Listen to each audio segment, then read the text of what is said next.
کیا کہتے ہیں آپ اسے؟ رومال، عربی میں مندیل۔ رومال فارسی کا لفظ ہے، 2 الفاظ کا مرکب۔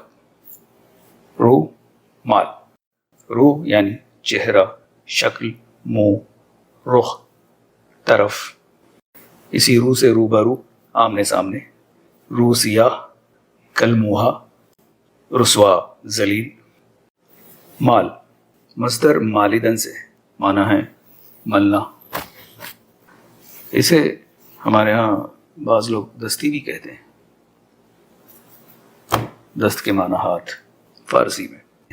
اکثر لوگوں کو دیکھا ہے کہ جب وہ مسجد میں آتے ہیں نماز پڑھنے تو گیلا رومال قالین پر بچھا دیتے ہیں تاکہ وہ پنکھے کی ہوا میں سوکھ جائے۔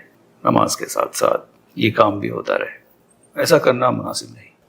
نہ جانے یہ رومال دن بھر کہاں کہاں استعمال ہوا، ہاتھ پوچھے، پسینہ پہنچا۔ کچھ لوگ تو کان میں بھی چابی گھماتے ہیں۔ ایک تو جراثیم منتقل ہوتے ہیں قالین، سمجھ گئے، دوسرے بدبو۔